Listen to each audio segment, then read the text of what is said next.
Isang magrasyang taong 2023 sa ating lahat. Ako po si Dr. Ning at welcome dito sa unang session ng ating Billings Ovulation Method Users Training. Sa session pong ito, may tatlong topics tayong pag-uusapan. Ang una po, aralin po natin ang apat na parte ng siklo ng isang babae or the 4 phases of the menstrual cycle. Pangalawa po, aralin din natin ang 4 din ang rules ng Billings Ovulation Method. At panghuli po, ating ding pag-uusapan ang how to observe mucus o yung tinatawag nating puting regla o lusaw, white blood, no? At paano ito ire-record, how to chart, no? How to observe and how to chart. Umpisahan na po natin. Ang ating pag-aaral po ay gagamitin natin ang slide rule. Ang una po pala, ang Billings Ovulation Method ay na-discover at dinevelop ng mag-asawang doctors Evelyn and John Billings ng Australia. Kasama po dito sina Professor Eric Odeblad at Professor James Brown. Since 1953, nagumpisa na po ang research tungkol dito. Ito po ay isang napaka-epektibo, no, epektibo, natural na pamamaraan ng pagpaplano ng pamilya. So at ito rin pong slide rule na gagamitin natin para mas madali nating maintindihan, no, ang Billings Ovulation Method ay dinevelop din po ni na Doctors John and Evelyn Billings ng Australia. So ang apat na parte ng siklo ng babae or the 4 phases of the menstrual cycle, ito po ay nag-uumpisa, no, sa makikita nyo dito, ang kulay na pula. Ito po yung ang menstrual bleeding o regla. No, dito po nag-uumpisa ang siklo ng babae at nagtatapos din po sa huling araw bago uulit na naman ang siklo with another menses, no, or regla. At makikita po natin again, ang kulay na ginagamit dito ay pula. At kung sa ano naman po, sa international symbols, ang ginagamit ay shaded circle. No? At kung meron naman pong spotting, kung may spotting, 3 dots ang gagamitin natin. Ano? Sa panahon po ng regla, ang fertilidad po ng status ng fertility ng babae, siya ay possibly fertile, no? Kasi bukas ang cervix o kwelyo ng matres at kaya po madaling makapasok, no? Makapasok ang sperm. At ito po pwede pong iba-iba po, no, ang number of days sa bawat babae. Ang pangalawa naman po ay ang tinatawag nilang basic infertile pattern, no? Ito po ay makikita nyo dito sa slide rule na kulay green at saka yellow. But for our initial session, yun muna pong color green ang pag-aaralan natin. Ang ibig sabihin po nito ay dry, no mucus, no? Wala pong nakikitang lusaw at tuyo po ang pakiramdam ng babae. Kaya nga po dito, ang babae po ay possibly infertile, no? Sarado na may mucus plug, no? Yung G-mucus, no? Na cover o natatakpan, nakasara ang kwelyo ng matres o ang cervix sa mga panahong ito. Kaya po tuyo ang pakiramdam ng isang babae. Ano, at sa parting ito ng siklo, no, ay madali pong mamatay, no, ang sperm dahil sarado at ang vagina ay acidic, no? Acidic ang pH niya kaya po madaling mamatay ang mga sperms. At maliban pa po dito, ang mga ovaryo ay nagpapahinga, resting, no? Walang activity ang mga follicles ng ovary, no? Kaya nga po dito, maya uh, i, uh, aaralin natin ang iba pang bahagi, ano? So, pagdating naman po sa pangatlong parte ng cycle, no, ng menstrual cycle, makikita niyo po ito dito sa kulay na puti. No, ito po ang tinatawag na changing pattern of fertility. Changing or developing cycle of fertility. Bakit po? Bakit po siya changing pattern of fertility? Sapagkat dito po, no, hindi na po tuyo. The woman is no longer dry. Kaya po, ang pakiramdam niya ay basa na, no? Nag-uumpisa sa sticky, no? At nagdi-develop ito papuntang wet hanggang mag-slippery, no? Ang slippery, pag po naging slippery yung mucus, alam po natin dito, base po sa pag-aaral ni na Dr. Billings, ay nagmamature na, hinug na po ang ovum o ang itlog, at anytime po marirelease na siya noon, tinatawag na ovulation. So, napakahalaga po noon, no, na lalo na po sa mga ayaw pang mabuntis na nagpo-postpone, kasi po ang Billings ovulation method ay mainam na way ng natural family planning upang mag-postpone ng pregnancy or mag-achieve ng pregnancy. At the same time, mamomonitor din po nito ang ating ang reproductive health ng babae. No, so dito po sa changing pattern, no, of fertility, no, meron po siyang siya po ay nagtatapos, no, yung pong pag po nakita na po yung huling araw ng slippery, ang tinatawag po ito na peak o araw na tampok. Yung peak, yan po yung pinaka mabunga, no? Pinaka fertile na araw ng isang babae. Dito po, pinakamataas ang chance niyang mabuntes, no? So yung peak po, no, ay nilalagyan po ng marka ng cross or X, ano, para alam po natin na yun ang pinakauling araw na slippery. At ito'y malalaman lamang a day after it had occurred. No? So sasabihin mo kung ngayon, di ba sticky, wet, tapos madulas, tapos biglang dito po, no, dito sa bandang green na, bigla pong hindi na po basa ang pakiramdam dyan. Kaya sasabihin mo, kahapon, no, kahapon pala yung huling araw na madulas ako, yon ang aking peak, no, ang aking araw na pinakamabunga. So, yun po, ano, pagkatapos po, dito po, ang cervix ay bukas, no, at ang ovary, no, yung mga follicles nga po, na-stimulate ng follicle stimulating hormone ng pituitary gland na galing sa brain.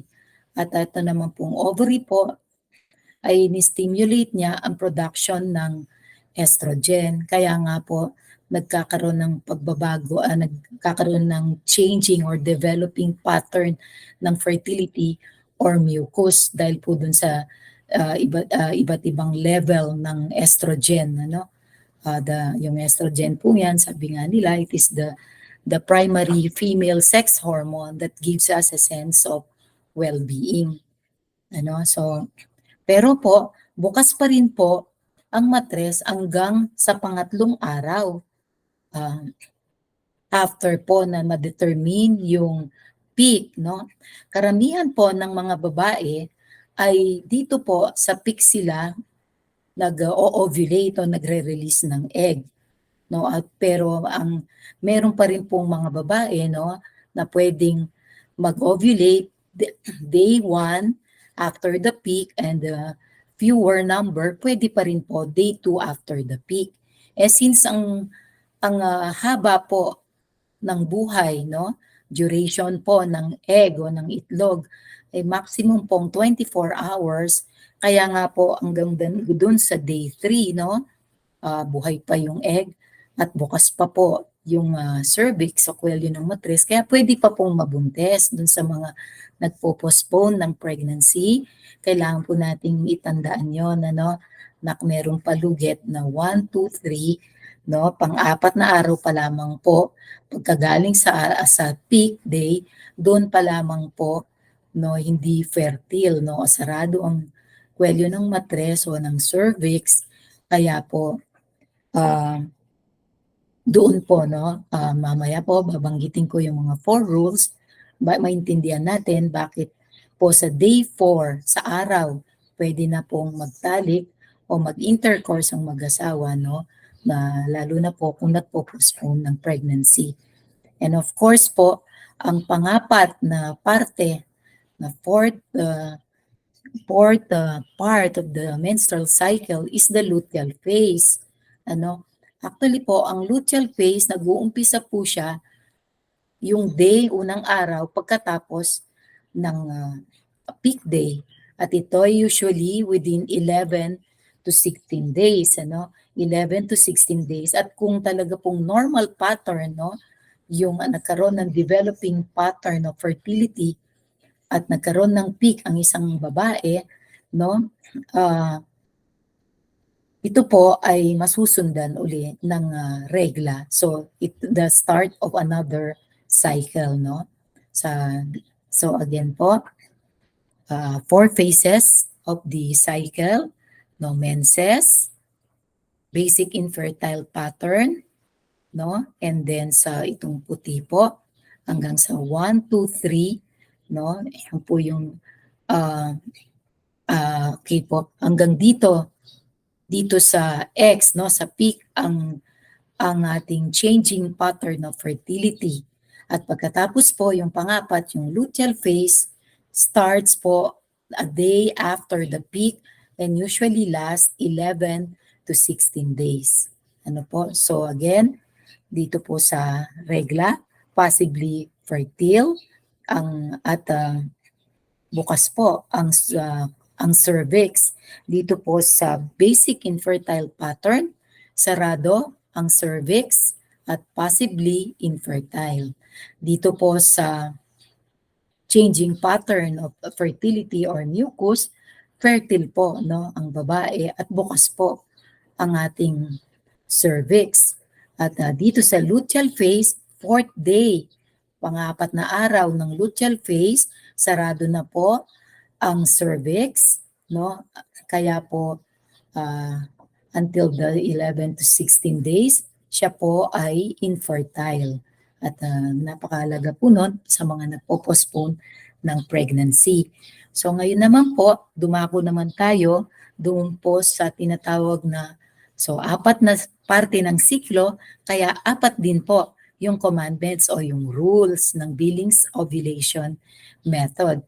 So yung first rule po, no, dito rin po ito rin po ay pertaining to the first part of the cycle, no? So ang sabi po, avoid intercourse during the days of heavy bleeding ng regla, or iwasan po ang pagtatalik, ang intercourse sa araw ng regla.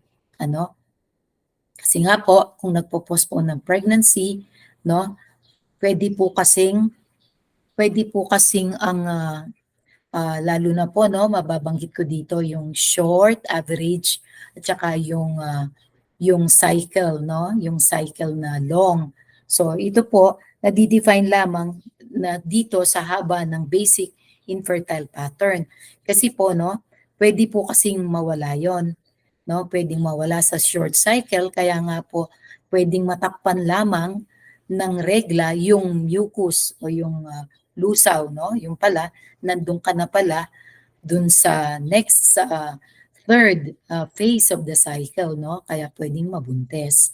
Ano po? At pwede nga rin po yung BIP ay average or long, ano? Kaya dun sa long, pwede nga pong minsan po, no? Pwedeng magregla ng 2 beses, no? So ito po, no, yung first rule. Yung naman pong pangalawang rule, no, during the BIP, kapag na-determine na po ang BIP, available po ang alternate evenings, salit-salitan lang po. Alternate, no, hindi po araw-araw. Evening, gabi. Ang gabi po nag-umpisa sa 6 p.m. hanggang technically 12 midnight, ano? Kasi pagkatapos ng 12 midnight, araw na po yon. So dito po, ang pagtatalik o yung intercourse ay alternate evenings, basta po na recognize na yung basic infertile pattern. Ano? Ang pangatlo naman pong rule ay kung magkaroon po ng pagbabago, no? Ng pagbabago dun sa BIP, yung basic infertile pattern, nung pagbabago, kung nagkaroon po ng mucus, no, discharge, lusaw, no, or bleeding, no, kailangan pong wag munang magtalik, maghintay po na bumalik ang BIP ng at least 3 araw at pagkatapos po sa pang-apat na araw, sa gabi na pang-apat na araw, dun po pwede ang pagtatalik dahil dun pa lang po it takes 3 days po, no, para magsara ang cervix, ang kwelyo ng matres, at doon po makikita natin kung magtutuloy-tuloy sa changing pattern of fertility, no, or babalik po sa BIP, no, kung minsan nagkakaroon lang po ng withdrawal bleeding, no, dahil po dun sa changes, no, dun sa hormones, no, yun po, no. At ang pangatlo naman po, yung ating changing pattern of fertility, no, pag po hindi na tuyo ang pakiramdam, no, at nagkaroon po ng pagbabago, na pagdi-develop ng mucus, no, from sticky to wet to slippery. So, ang payo po dito, ang third rule ay i-avoid po, no? I-avoid po ang yung kung yun nga yung pangatlong rule pag nagkaroon ng pagbabago, no, dun sa BIP, no, kailangan pa nating hintayin na makabalik po sa BIP ng at least 3 days at ang yung pang-apat na gabi, doon po pwede ang pagtatalik sa mga nagpo-postpone po ng pregnancy. At yung 3 early day rules po ay they are before the ovulation, no? At yung peak rule naman po ay after ovulation. Kaya po ang peak rule po, ang sinasabi po on the 4th day, ito po yung peak, ano? 1, 2, 3, yung pang-apat na araw after the peak, no? Araw, pwede na po, no? Sarado na po nun ang kwelyo ng matris or cervix at kahit man po nag-ovulate, kasi po pwede nga mag-ovulate, pinakamarami dito sa peak, tapos pwede pang a day or day 2 after the peak, no? But because the lifespan of the ovum is maximum na 24 hours, kaya may palugit po pa tayong another day. Kaya nga po, pag po nabuo na po yung 1, 2, 3, yung pang-apat na araw, matapos ang peak, no, araw, no, pwede na. Pwede na pong 12:01, no, AM. Pwede na po ang pagtatalik para po dun sa mga nagpo-postpone ng pregnancy, no, napakalago po nun. At for hanggang pong sa susunod na cycle, no, hindi na po mabubuntis ang isang babae, no? Infertile po siya doon dahil wala na po yung ovum, ano? So, ganun lang po kasimple, no? Simple, easy to use. It is a couple method, no? Napakainam po ng Billings ovulation method. Kaya po ako, kahit po nag-tinned out ang nagnipis ang matris ko sa pang-apat na anak, no, at pinayuhan po akong magpa-BTL, bilateral tubal ligation, o magpatali, no, by the grace of God po, no, hindi ko po di po namin ginawa yon, at nag-discern po kami, nagdasal, at nakarating po kami kay Father Bobet Malyari nung batang pari pa lang siya, no, at eventually naging bishop po siya. At kinonect niya po kami kay Dr. Raylita Kalimlim na naturuan mismo ni Dr. Billings, no, ng Billings Ovulation Method nung dumating dito sa Philippines sina Dr. Evelyn and John Billings. At ako po ay nabigyan ng malaking grasya kasama ng aking asawa na maturuan po ni Dr. Raylita Kalimlim. Kaya nung 1995, so nung nag-thin out uterus po ako dahil naghahanap, inintay po namin si Father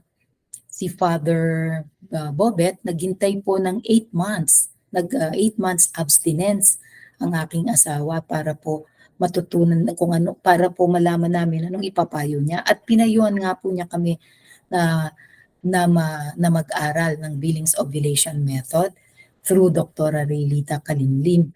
At nagpapasalamat po kami, no? Napakakapal na nung charting ko, no, na natutunan po namin ng mainam yung as a way of life ang Billings Ovulation Method. At after 7 years, no, binigyan pa po kami ng isang anak na lalaki ng Panginoon, no? So blessing po, no, napakalaking biyaya sa Diyos, no, ang metodo po ng Billings Ovulation. At hindi naman po, at madali naman po ang pag-o-observe ng mucus at ang pag-charting. Hindi po inihingi ng gumawa ng any other activity ang isang babae. As she goes about her normal day, pakikiramdaman lang po niya ang kanyang vulva o yung puwerta. Dito sa vulva po kasi, no, nandyan po yung pinakamalakas na sensor. Mararamdaman po niya kung siya ay basa o tuyo. Kaya po kapag siya'y dinatnan ng regla, alam na alam po niya yon. Basa ang pakiramdam sa vulva, no, sa puwerta. Pagkatapos po, pag tinignan ng underwear, makikita niya na may regla o dugo, no? Kaya nga po, i-chart po niya yon, no? I-chart niya yon using the international symbols, no? Ang symbol po, kung hindi niya makulayan ng red ang regla, ang symbol po ay shaded circle. Doon naman po sa dry, no mucus, green or vertical line. No, doon naman po sa changing pattern of fertility, no, circle lang po 'yon ang ating international symbol. Sundin po natin ang authentic Dr. Billings Ovulation Method para po may standard po tayong tina-follow, ano po. At yung yellow po, tsaka na po natin yan pag-aaralan. At ang pink naman po, no, another symbol ay yung pong X, no? Kung makulayan naman po yung developing pattern of mucus, pwede puti, no? Puting kulay, no? Ano pa po ba? O, so maliban po dun sa peak na may X po, yung circle na may X, no? Ang intercourse o pagtatalik ay capital I o uppercase I, no? Capital I, intercourse, ano? So for beginners po, yun muna po yung mga yung mga symbols. Of course, dito sa regla, pag spotting na lang, 3 dots, no? 3 maliit na shaded circles. So, hindi na po ako magpapahaba pa, no? Sa susunod na pagkikita po natin ay mag-i-explain pa po tayo ng mas mahabang pagkikipagtalakayan sa inyo. At kung may mga tanong po kayo, no, pwede nyo po akong i-email o tawagan. Ilalagay ko po sa chat ang aking cellphone number, at araw-araw po i-accompany namin kayo sa inyong journey dito sa Billings Ovulation Method, kung paanong ako po ay ina-accompany ni Dr. Raylita Kalimlim Maraming salamat po sa kanya. Siya po yung angel na ginamit ng Diyos at ang ating napakabait, napakatalino, napaka-compassionate na teacher, na expert ng Billings Ovulation Method, si Sir Raleigh G, na siya po ang nagturo ng mga detalye sa amin. Maraming salamat po. Patuloy po sana tayong magamit ng Panginoon bilang instrumento ng kanyang pagmamahal at sa isang napaka-epektibo, more than 99% effective na natural family plan method na to na mula sa langit. No, remember po, hindi lang po tayo nandito to save lives but also to save eternal lives, no? Mas malaga po lalo yung ating mga kaluluwa at dito po at wala po tayong nilalabag na patakaran o commandment ng Diyos. This is a method of love, no? A method from heaven. Praise God po and see you, brothers and sisters in the Lord. Thank you. Praise God.